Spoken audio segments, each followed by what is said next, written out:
Welcome, welcome, welcome. Good evening, everyone.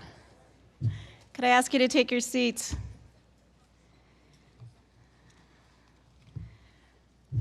Welcome. I'm Catherine Amirfar, President of the American Society of International Law, at least for the next hour.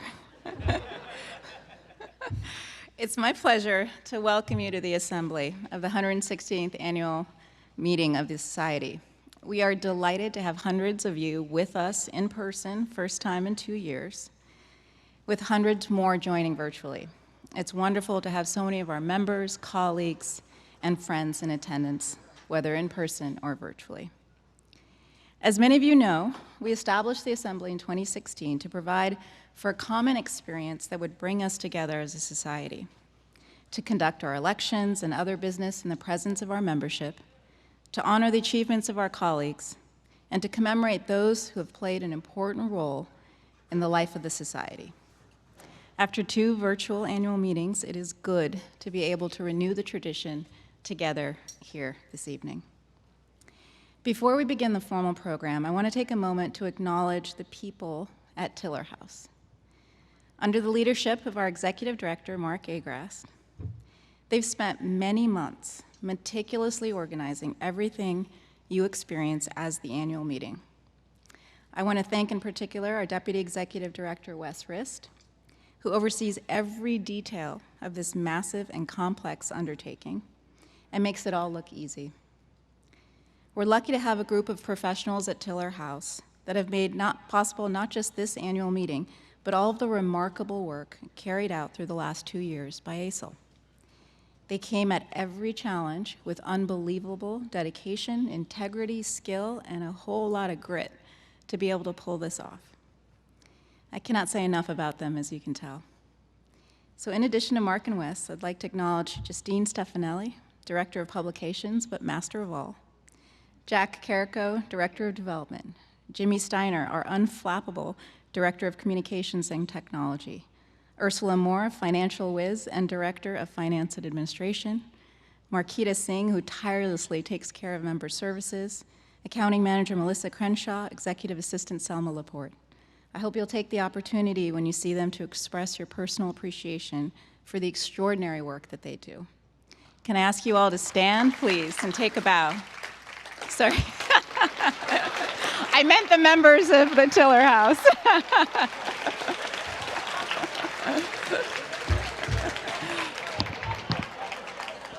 I like this. This is a very excited crowd. I like the energy. I like it. You'll be up and down. You'll be up and down. That's great. So you probably didn't recognize the Tiller House folks in that, but please do give them a hug or a fist bump. All right. In keeping with our traditions, we begin our program by calling to mind the leaders and members of the society whom we've lost since our last annual meeting. One of the members we remember today is Judge James Crawford, who died this past June. James was a beloved member of our community, an eminent judge and scholar and recipient of the 2012 Hudson Medal. James' wife, Freya Petans, is also an active member of the society. Although she couldn't be with us in person, we're honored to have her with us virtually this evening. We'll now hear from our very own Paul Reichler, who will offer brief remarks in memory of James Crawford. Paul?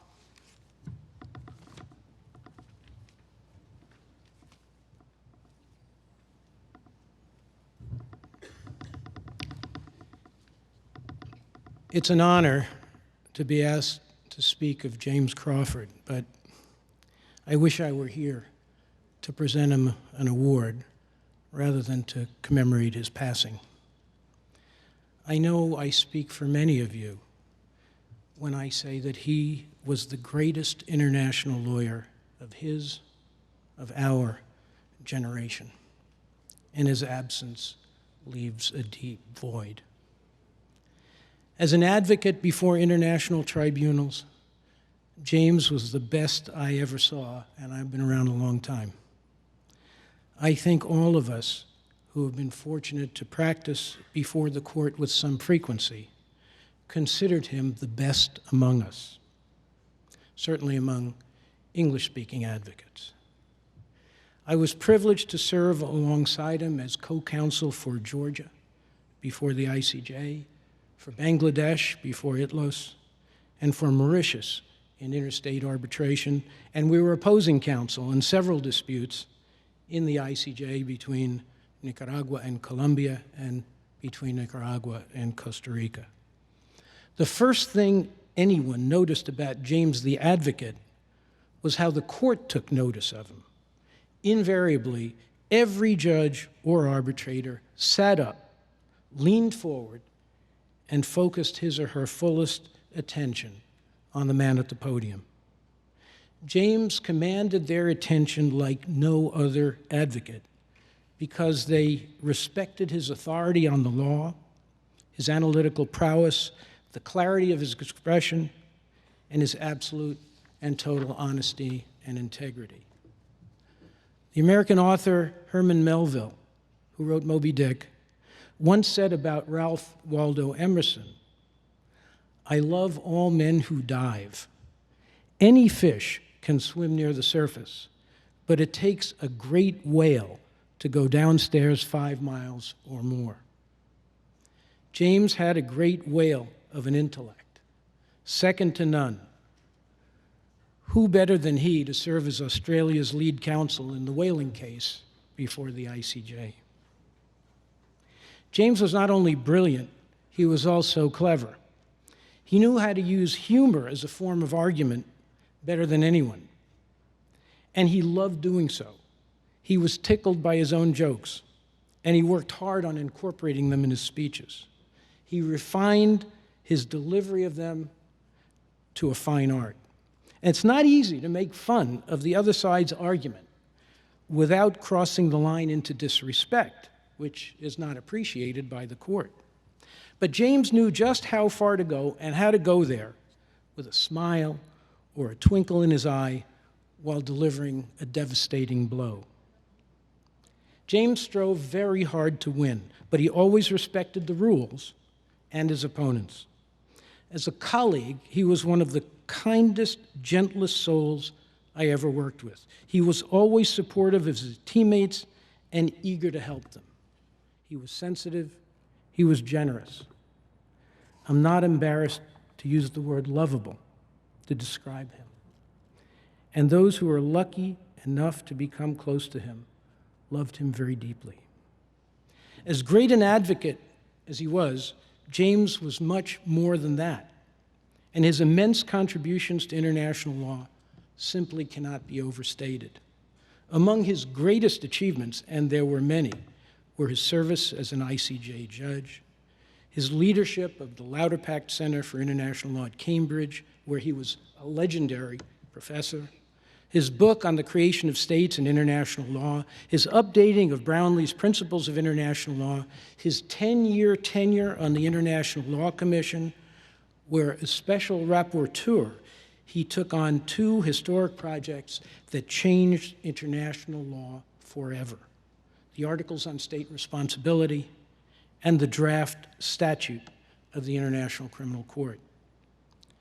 James not only loved international law, he loved international justice.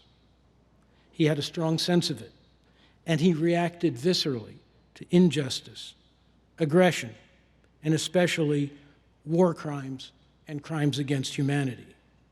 He was not sympathetic to those who would violently defile or demolish the rules-based international order to which he devoted his professional life.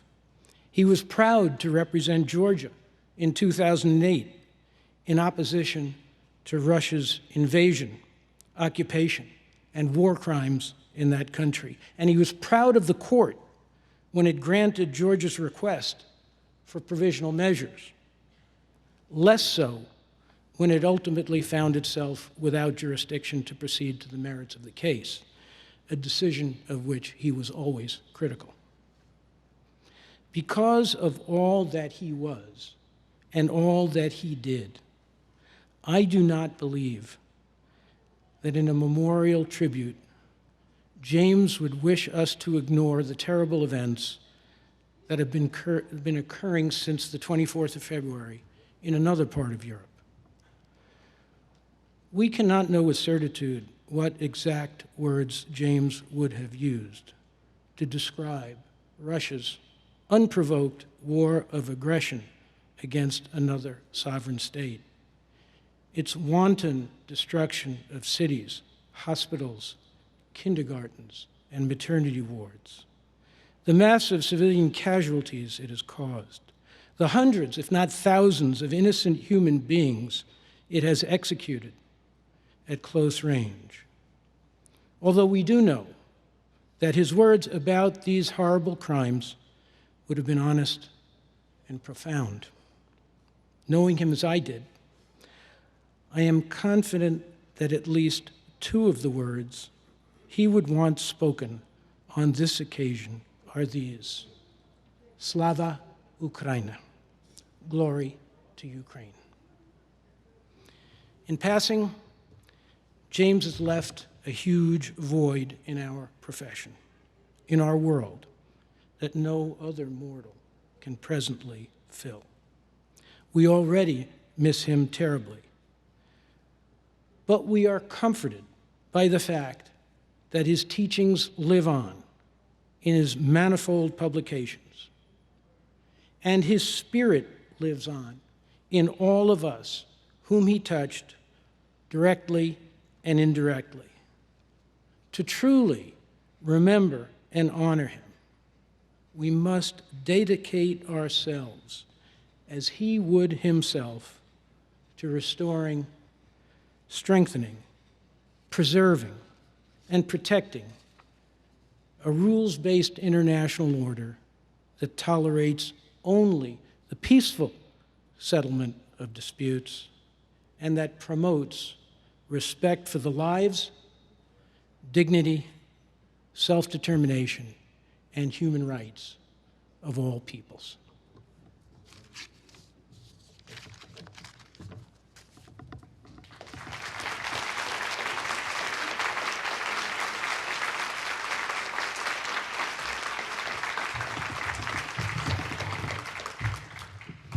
Thank you very much, Paul, for that moving tribute. Now, although time doesn't permit us to offer spoken tributes to all those who we remember at this time, their names appear in your programs, and I invite you to rise while I read them aloud.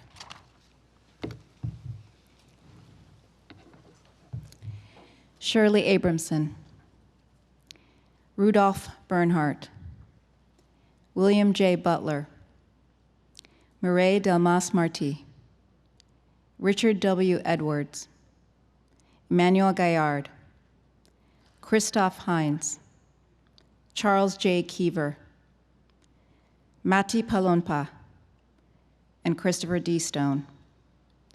Please join me in a moment of silence as we remember them all.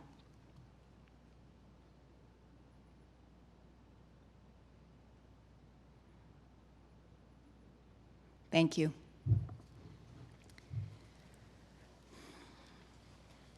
I now call the annual general meeting to order. Our first order of business is the recognition of outgoing officers and members of the Executive Council. I want to thank them for their service, their dedication, and to express my personal appreciation for all of their good counsel and their fellowship. I ask the outgoing officers and Executive Council members to please rise to be recognized.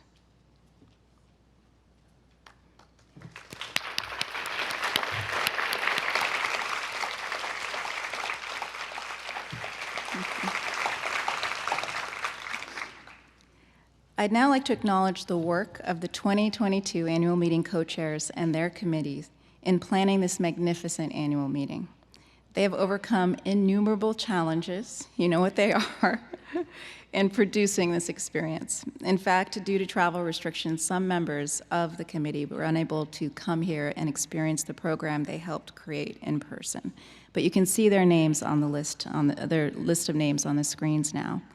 I'd like to ask the co-chairs Rachel Lopez, Kish Perella, and Patrick Pearsall, and all of the members of the 2022 Annual Meeting Committee to please rise and be recognized.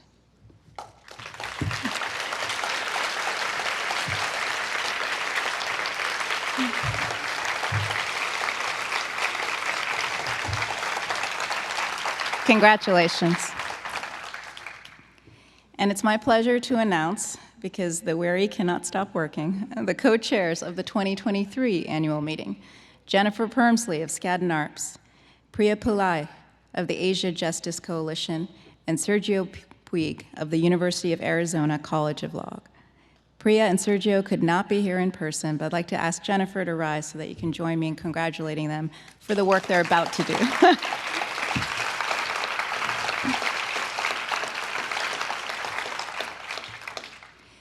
Pursuant to the Constitution and regulations of the Society, the following members have been nominated to serve on the 2022-23 Nominating Committee. I will chair, as that role is traditionally assigned to the immediate past president, and the committee includes David Biggie, Laurence Soisson de Chazourne, Patrick Pearsall, Chantal Thomas, and as an alternate, Leila Sadat. Is there a motion that the slate be approved? Feel free to shout it out. Can I have a second? Any opposed? Good. Then we have it. The ayes have it. The slate is approved. Congratulations. I ask the members of the 2022-23 Nominating Committee who are present to rise and be recognized.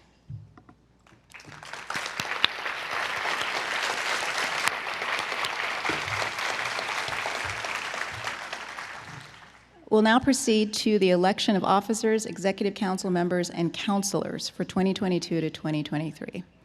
First, I'd like to acknowledge the members of the 21-22 Nominating Committee for their diligence, their thoughtful work in assembling the slate of nominees that is now before us. Whitney Debevoise chaired the committee, which included Tai-Heng Cheng, James Gotti, Lucy Reed, Dan Sarushi, and Jane Stromseth.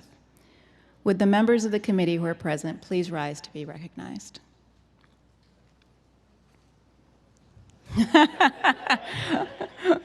And we'll skip that. Pursuant to the Constitution and regulations of the Society and the Nominating Committee guidelines, the Nominating Committee submitted the slate of candidates for all elective offices at least 90 days in advance of the annual meeting, and notice was provided to the members of the Society at least 60 days in advance of the annual meeting. The names of the nominees appear in your program and on the screen. All applicable requirements have been met. Is there a motion that the slate be approved? Can I get a second? Second. All in favor, please. You're not allowed to vote, Michelle. All in favor, please say aye. Aye. All opposed? The ayes have it. The slate is approved. Could I ask the new officers, council members, and counselors who are present to stand so you can recognize them? Congratulations.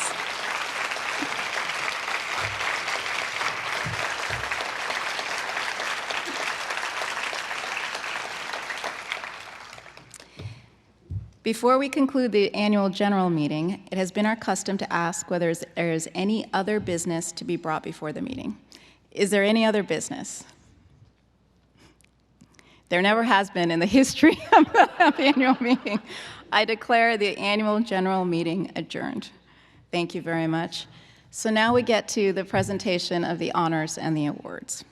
First, we'll recognize our new emeritus members. Emeritus members are those who've been members of the Society for at least 50 years and are entitled to all the privileges of membership without further payment of dues. This year, we recognize 7 members who've attained that status. This is a truly illustrious list, includes some of our most cherished members.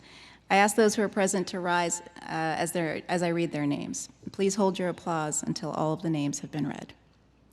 They are Jeffrey Golden, Manuel Gonzalez, Mark Jolson, Christian Kohler, Shunya Mirasi, Rafael Nieto Navisa, George Walker. Please join me in recognizing our members.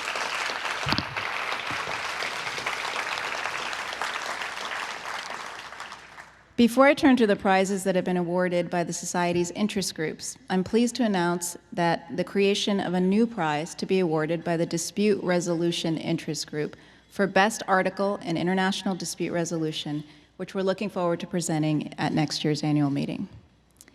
So now we get to the interest group prizes. I invite each winner who's with us in person to rise and receive our applause as your name is announced. The International Legal Research Interest Group has selected NATLEX, a database created under the direction of the International Labor Organization to record and provide access to national labor, social security, and related human rights legislation from nations around the world, as the recipient of the 2022 Jus Gentium Award. Please join me in congratulating the team at NATLEX. The International Refugee Law Interest Group has selected Charlotte Labrosse as the winner of its student writing competition for Humanitarian Visas as a Legal Pathway to International Protection in Europe. I believe Charlotte is here. Please rise. Congratulations.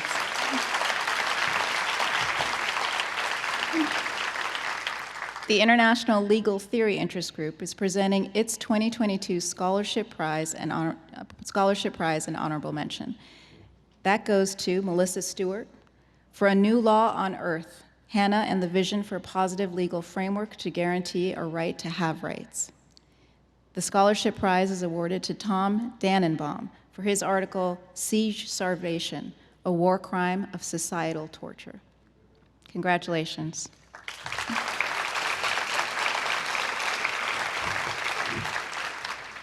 And this year, there are several awards by the Lieber Society of the Law of Armed Conflict. Please hold your applause until the 3 awards have been announced. The Francis Lieber Prize in the article category is awarded to Tilman Raudenhäuser for partnering in detention and detainee transfer operations.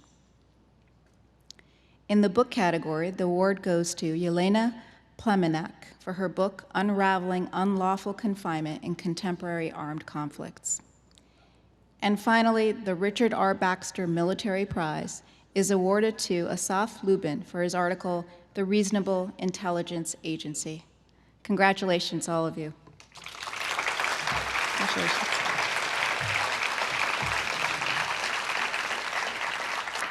The last of our interest group prizes is the 2022 Prominent Woman in International Law Award, which will be presented by the Women International Law Interest Group at tomorrow's Willig Luncheon.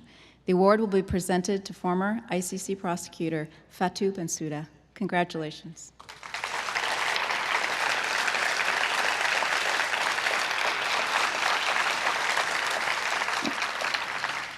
We now turn to the presentation of the Francis Dayak Prize, awarded by the Board of Editors of the American Journal of International Law.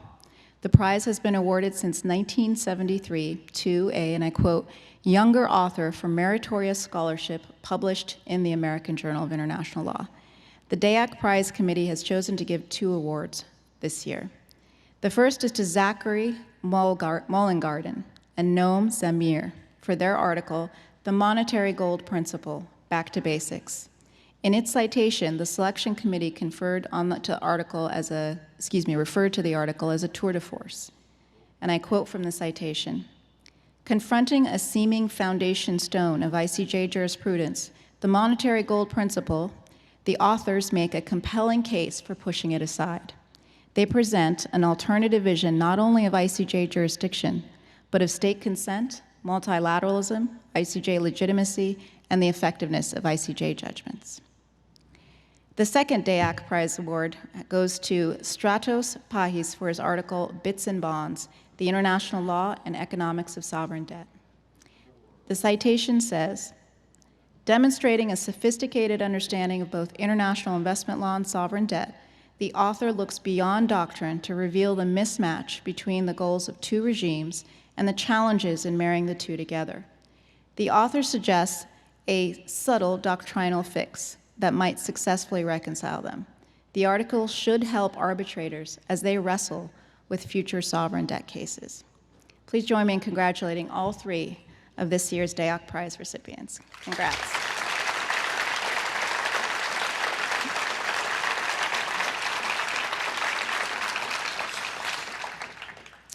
It's now my pleasure to turn to 2 very special citations. I'd like to ask the editors-in-chief of the Journal, Monica Hakimi and Ingrid Wirth, to join me and Executive Director Mark Agrast on the stage. Monica, Ingrid, we're very happy to have you with us.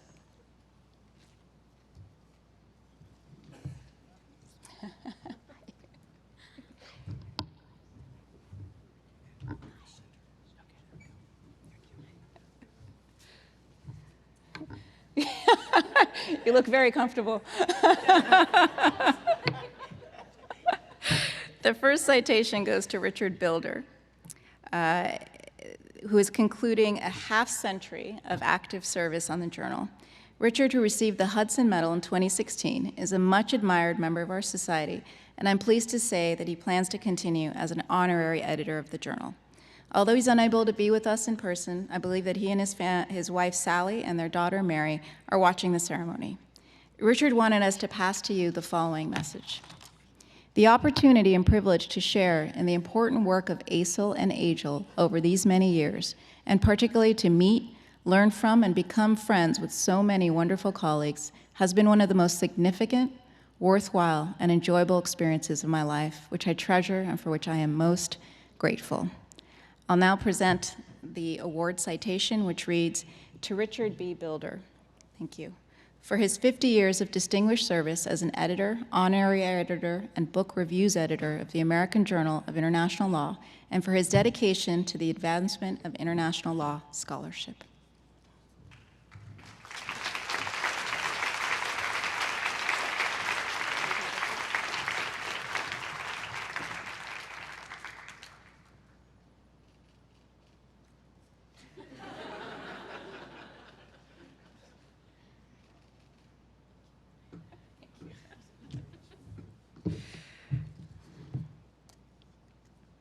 Our second special award is a joint citation to Curtis A. Bradley and Lawrence R. Helfer, who served as editors-in-chief of the American Journal of International Law from 2018 to 2022. Kurt and Larry ushered in a period of exceptional growth and impact for the journal. They achieved and maintained a consistent record of on-time publication, a very big deal in the field, and their tenure saw a substantial increase in submissions and the continued professionalization of the review process. Their efforts have led to increased diversity on the board of editors and greater participation by junior scholars. In terms of scholarly impact, the journal is, by most measures, the highest-ranked international law journal in the world. Kurt and Larry cannot be with us today, and we have asked their successors, Monica and Ingrid, to join in this presentation and to accept the certificates on their behalf. The citation reads, "To Curtis A. Bradley and Lawrence R. Helfer, for distinguished service to the society, innovative leadership, and dedication to the highest standards of scholarship in international law." Please join me in congratulating them.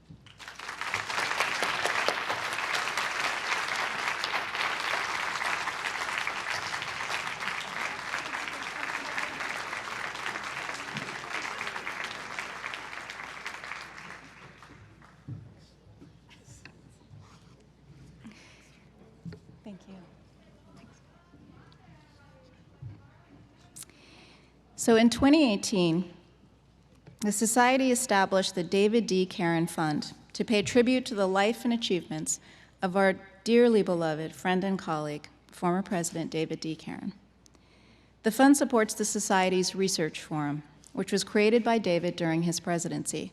It also supports annual fellowships to help defray the travel expenses of students or recent graduates who've been selected to present a paper at the Research Forum. Finally, the fund supports the David D. Caron Prize, awarded annually to the best paper presented at the Research Forum by a current student or recent graduate.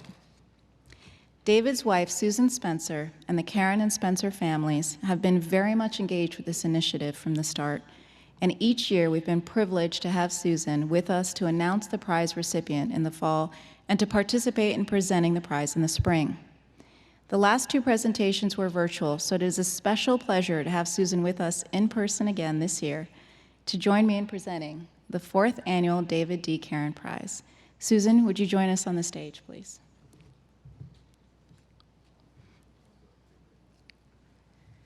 While Susan and Mark are coming to the stage, I'd like to acknowledge the hundreds of donors who've contributed to the fund.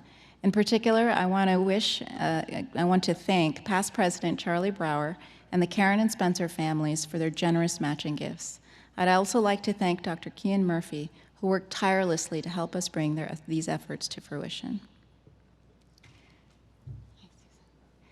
Now I'm very pleased to present the 2022 David D. Caron Prize to Sherry Krebs of Deakin Law School for her paper presented at the 2021 Research Forum.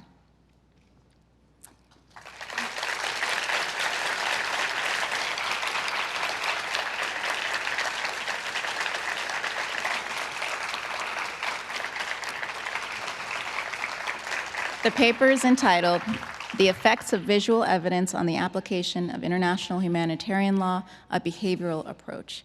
Congratulations.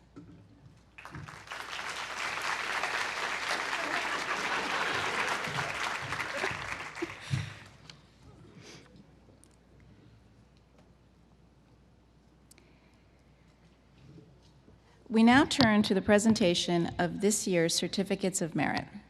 First, I'd like to thank the Book Awards Committee for their outstanding work in selecting this year's awards recipients. The committee was chaired by Julian Arado, with committee members Kirsten Bookmiller, Kristen Eichenser, Neha Jain, Stephen Coe, and Kian Murphy. I'd like to ask Julian to join Mark and myself on the stage to present their certificate. As Julian comes to the stage, please join me in recognizing the outstanding work of this very hardworking committee. They read about 40 books.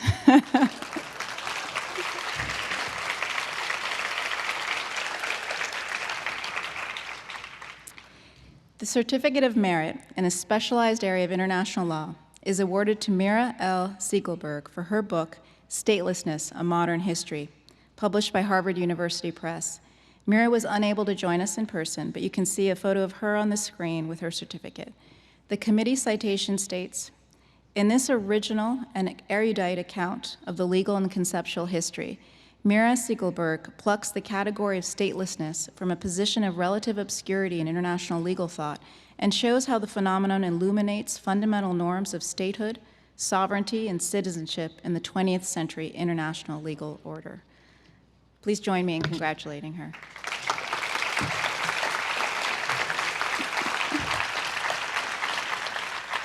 The Certificate of Merit for High Technical Craftsmanship and Utility into Practicing Lawyers and Scholars is awarded to Amal Clooney and Philippa Webb for their book, The Right to a Fair Trial in International Law, published by Oxford University Press. Let me ask Philippa to come join us on the stage.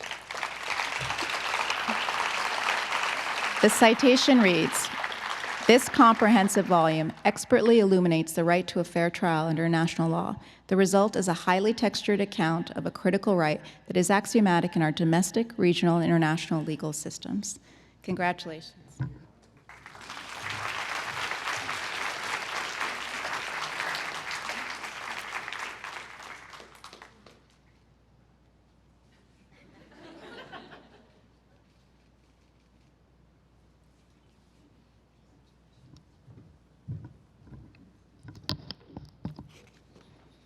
The Certificate of Merit for Preeminent Contribution to Creative Scholarship is awarded to Dina Juvala for her book, Capitalism as Civilization, A History of International Law, published by Cambridge University Press. Let me ask her to join us on the stage while I read from the citation. This exceptional book offers a novel history of the content and politics of modern international law that seeks to account for its manifold internal tensions. Sophisticated and beautifully written, it's creative and generative scholarship of the highest order. Congratulations, Dina.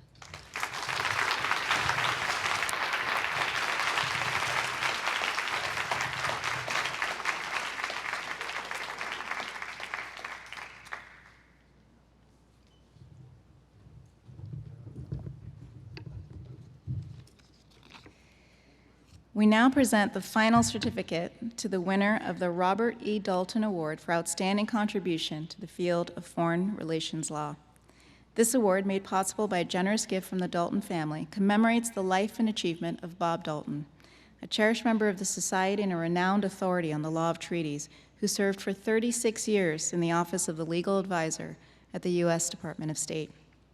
The Society is honored to present the second Robert E. Dalton Award to Sarah H. Cleveland and Paul B. Steffen for their volume, The Restatement and Beyond, The Past, Present, and Future of U.S. Foreign Relations Law, published by Oxford University Press. The citation reads, "An authoritative overview of the present and possible futures of foreign relations law that serves as an indispensable companion to the Fourth Restatement." Congratulations.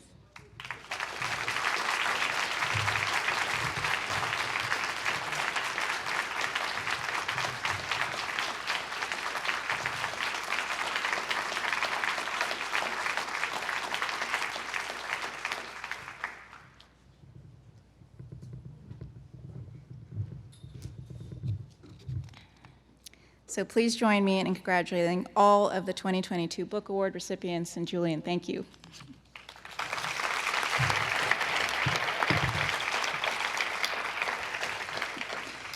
Before we turn to the presentation of the honors, I'm pleased to announce that the Dalton family has made a second substantial gift to the Society, a portion of which will be used to establish a new annual program to be known as the Robert E. Dalton Roundtable on International Law and Government Practice. Its goal will be to invite government attorneys engaged in the practice of international law to give students and new professionals insights into the nature of their practice. The family has expressed the hope that the Roundtable, together with the Book Award, will celebrate Bob's love of the law, his appreciation of excellence, his commitment to service, and his hope in a new generation of international lawyers. We deeply appreciate the generosity, and we look forward to announcing plans for the first Roundtable in the near future. Thank you. So we now come to the point in the program which we confer the honors of the Society. These honors recognize distinguished individuals whose lives and achievements exemplify the highest ideals of the Society. First, I'd like to express my appreciation to the Honors Committee for their excellent work in selecting this year's honorees. The committee was chaired by Laurence Boisson de Chazorn, with committee members Karen Bravo, Harlan Cohen, Jean Galbraith, and Charles Jello. Please join me in recognizing their excellent work, and please stand if you're here.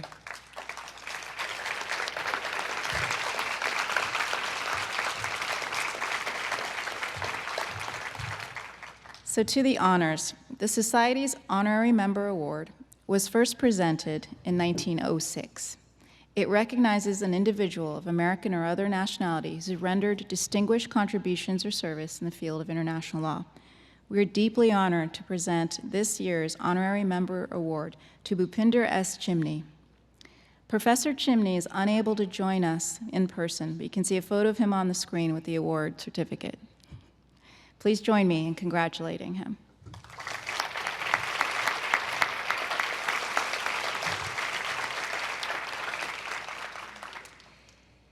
The Goler T. Butcher Medal has been awarded since 1997 to a distinguished person of American or other nationality for outstanding contributions to the development or effective realization of international human rights. It is named for Professor Goler T. Butcher, a professor of international law at Howard University School of Law, who served as Assistant Administrator for Africa at the U.S. Agency for International Development in the Carter administration and was renowned for her work to end global hunger. We're deeply honored to present the 2022 Butcher Medal to the former President of the International Criminal Court, Judge Chili Bo Osuji.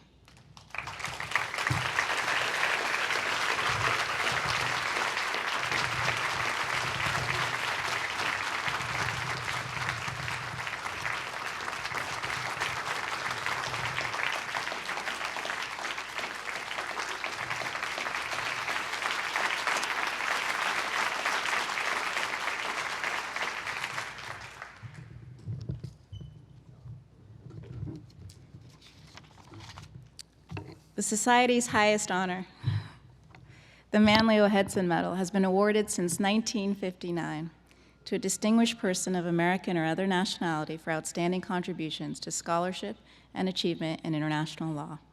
We are deeply honored to present the 2022 Hudson Medal to ASIL past president, Professor Lori Damrosch of Columbia Law School. Lori, you exemplify everything about the practice of international law.